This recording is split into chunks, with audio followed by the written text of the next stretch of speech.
Hi అండి, welcome to మన channel Devika institute. ఈరోజు భారతీయ గణిత శాస్త్రజ్ఞుడు భాస్కరాచార్యుడి గురించి తెలుసుకుందాం. ముందుగా ఆయన జననం అనేది కర్ణాటక రాష్ట్రంలో జన్మించారండి. కర్ణాటక రాష్ట్రంలోని సహ్యాద్రి ప్రాంతంలో ఇజ్జలవిడి అనే గ్రామంలో క్రీస్తు శకం 1114వ సంవత్సరంలో జన్మించాడు. తండ్రి మహేశ్వరుడు.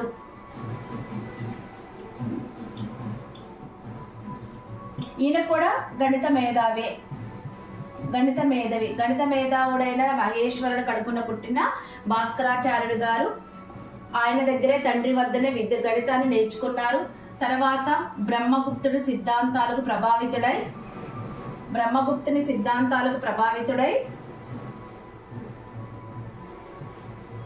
గణితం పట్ల ఇంకా ప్రావీణ్యతను సంపాదించాడు. అలాగే ఈయన చేసిన రచనలు అండి, అవి సిద్ధాంత శిరోమణి ఒకటి,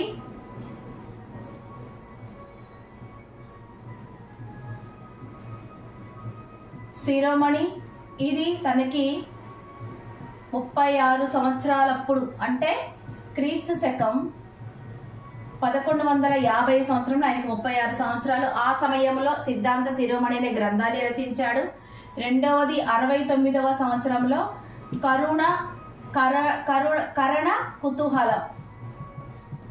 కరణ కుతూహలం అనే గ్రంథాన్ని రచించాడు. తర్వాత జ్యోతిష్య శాస్త్రంపై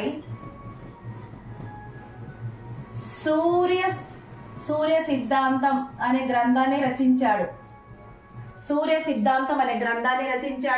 ఇది ఆంగ్ల భాషలో అంటే ఇంగ్లీష్లో ట్రాన్స్లేషన్ చేసి ఉంది. అలాగే సిద్ధాంత శిరోమణి కూడా 3 సార్లు పర్షియన్ భాషలో అనువదించబడింది. ఎందుకు అంటే ఇది చాలా సులభంగా ఉంటుంది, మనోరంజకంగా ఉండటం వలన. మళ్ళీ సిద్ధాంత శిరోమణిలో ఖగోళ శాస్త్రం గురించి రాస్తూ భూమి అనేది గోళాకారంగా ఉంటుంది అని సిద్ధాంత శిరోమణి గ్రంథంలో రచించాడు.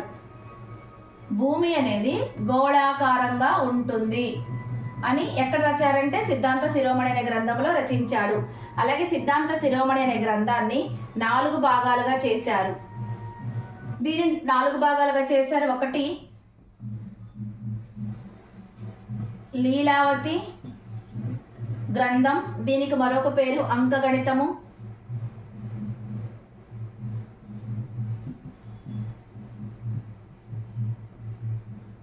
రెండోది బీజగణితము. మూడోది గ్రహ గణితాధ్యాయము. నాలుగోది గోళాధ్యాయము. 4 భాగాలుగా చేశారు. దీనికి లీలావతి అనే పేరు, అంకగణితం అసలు తన పేరు, కానీ తన కూతురైన లీలావతి పేరు మీద అంకగణితాన్ని లీలావతి గ్రంథంగా పేరు మార్చారు.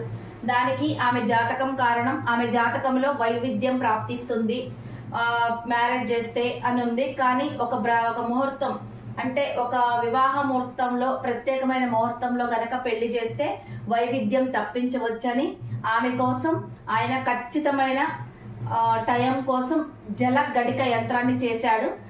దాన్ని రాగి పాత్రతో చేసి దాన్ని అంతా చేసి పెడితే ఆమె ఆడుకుంటా ఆమె ముత్యం దాంట్లో పడటం వల్ల ఆ టైం అనేది తప్పుగా చూపించింది. అయినా కూడా ఆమెకి వైవిధ్యం ప్రాప్తించింది. ఆ అంకగణితం అనేది చాలా మనోరంజకంగా రాయటం వలన తన కూతురు పేరు మీద అంకగణితం ఉన్నదాన్ని లీలావతి అనే పేరు మార్చాడు. తర్వాత ఆమెను కూడా గణితంలో ప్రావీణ్యత చేశారు.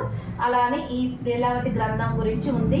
ఇది ఓల్డ్ టెక్స్ట్ బుక్లో 13 అధ్యాయాలు 278 శ్లోకాలుగా వివరించబడింది. దీంట్లో చతుర్ముఖ్య ప్రక్రియలు, అలాగే తర్వాత శ్రేణులు, అంకగణిత పఠించే సమస్యలన్నీ ఓల్డ్ టెక్స్ట్ బుక్లోనే ఉన్నాయి. న్యూ టెక్స్ట్ బుక్లు అలాంటివి ఏమి ఇవ్వలేదండి. ఓల్డ్ టెక్స్ట్ బుక్లో ఇంకోటి ఏంటిదంటే దత్తాంశ పద్ధతిలో భారతదేశంలోని అంకెలను ఉపయోగించిన మొట్టమొదటి గ్రంథం లీలావతి గణితం అని కూడా దాంట్లోనే ఉంది. దీంట్లో కేవలం ఈ స్టోరీ మాత్రమే వివరించారు. రెండోది బీజగణితం. బీజగణితం అనేది 12 అధ్యాయాలు ఉంది. ఈ 12 అధ్యాయాల్లో ధనరాశుల గురించి, రుణరాశుల గురించి, అలాగే సంకలనం గురించి, అలాగే వ్యవకలనం గురించి, అలాగే సున్నా ఇతర విషయాలన్నీ ఎలా సాధించాలో అనేక సమస్య సాధనలు బీజగణితంలో ఉన్నాయి. అంటే ధనరాశులు, రుణరాశులు, సంకలనం, వ్యవకలనం, సున్నాకు సంబంధించిన ఇతర విషయాలన్నీ అనేక సమస్యలు బీజగణితంలో ఉన్నాయి. అవి 12 అధ్యాయాలుగా ఉన్నాయి. ఓల్డ్ టెక్స్ట్ బుక్ లో 213 శ్లోకాలని ఇచ్చారు. అలా గ్రహ గణిత అధ్యాయము. ఈ గ్రహ గణిత అధ్యాయంలో ఏమేమి ఉన్నాయంటే గ్రహాల గమనాల గురించి ఉన్నాయి. గ్రహాల గమనాలు, అలాగే సూర్యగ్రహణం గురించి, చంద్రగ్రహణం గురించి, అలాగే అక్షాంశాల గురించి గ్రహ గణిత అధ్యాయంలో వివరించబడింది. అలాగే గోళ అధ్యాయంలో గోళం గురించి మరియు అర్ధగోళం గురించి మాత్రమే ఈ గోళాధ్యాయంలో ఉన్నాయి. దీని ఓల్డ్ టెక్స్ట్ బుక్లో అయితే 15 భాగాలుగా ఉంది అని వివరించారు. ఇంతవరకే సిద్ధాంత శిరోమణి అనేది 36వ సంవత్సరం, అంటే క్రీస్తు శకము 1150 ఆ సంవత్సరంలో ఆయనకి, ఈ ఇయర్లో ఆయనకి 36 సంవత్సరాలు వచ్చినాయి. అప్పుడు సిద్ధాంత శిరోమణి అనే గ్రంథాన్ని రచించాడు. దాన్ని 4 భాగాలుగా చేశాడు. లీలావతి లేదా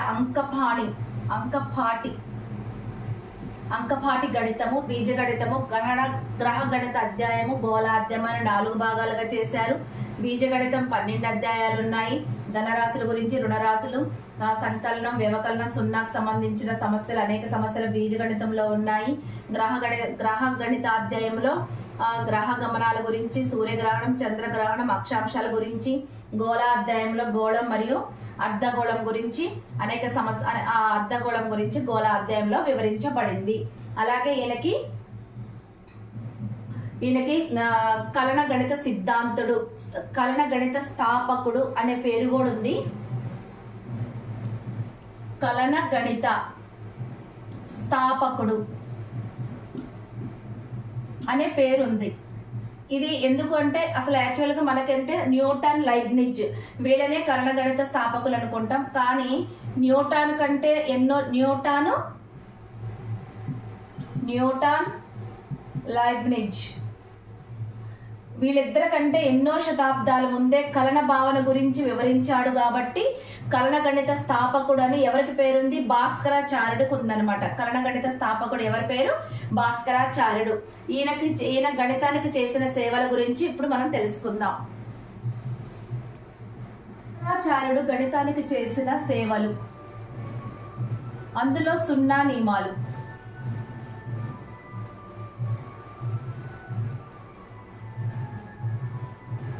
A+0 అంటే ఏదైనా నెంబర్ని సున్నాతో యాడ్ చేస్తే అదే నెంబర్ వస్తుంది. A×0 అంటే ఏదైనా నెంబర్ని సున్నాతో మల్టిప్లై చేస్తే 0 వస్తుంది. అలాగే సున్నా యొక్క ఘాతం కూడా సున్నానే. సున్నాని సున్నాతో భాగిస్తే భాగఫలం అనంతమని వివరించాడు. భాగఫలం ఎంత? అనంతమని వివరించాడు. ఇది సున్నా నియమాలు.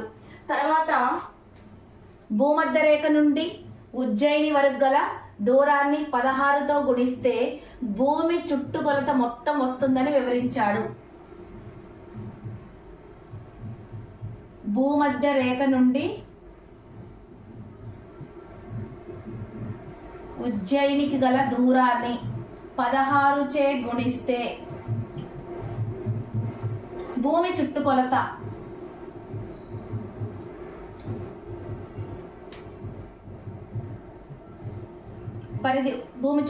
పరిధి వస్తుందని వివరించాడు.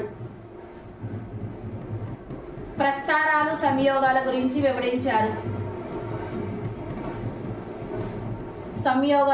వివరించాడు. పై విలువ 3.125 చెప్పాడు. అలాగే సామాన్య గణలకి √10 తీసుకోవచ్చని వివరించాడు. పాస్కల్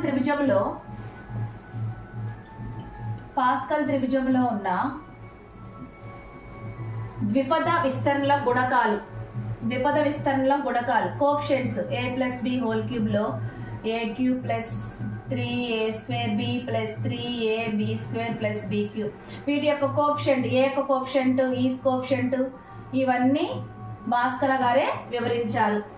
వర్గమూలం గురించి ఆయన చేసిన మరొక సేవ ఏంటంటే వర్గమూలం. ధన సంఖ్యలకు వర్గమూలం అనేది ధన సంఖ్య ఉండొచ్చు, రుణ సంఖ్య ఉండొచ్చు అని చెప్పాడు. ధన సంఖ్యలకు వర్గమూలం ధన లేదా రుణ సంఖ్యలు ఉండొచ్చు. రుణ సంఖ్యలకు వర్గమూలం లేదు అని చెప్పాడు. వర్గమూలం అంటే ధన సంఖ్యలకు వర్గమూలం ధన లేదా రుణ సంఖ్యలు ఉండొచ్చు అని చెప్పాడు. రుణ సంఖ్యలకు వర్గమూలం లేదని వివరించాడు.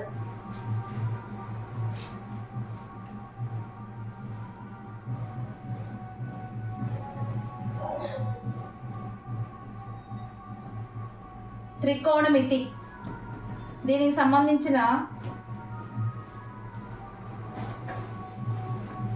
Side a+b, side a-b, sine 18 degreesకి √5 - 1/4, సైన్ 36 degreesకి √10 - 2√5/4గా వివరించాడు త్రికోణమితికి సంబంధించినవి. అలాగే అంకగణిత సమస్యలు సాధించడానికి మెథడ్ ఆఫ్ ఫాల్స్ పొజిషన్ అనే పద్ధతిని యూజ్ చేశాడు.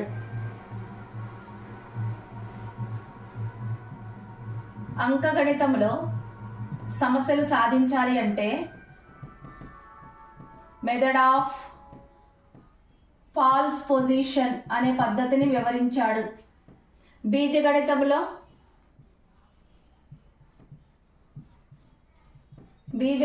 సాధించాలంటే సంజ్ఞ సంఖ్యలు, సామాన్య సమీకరణాలు,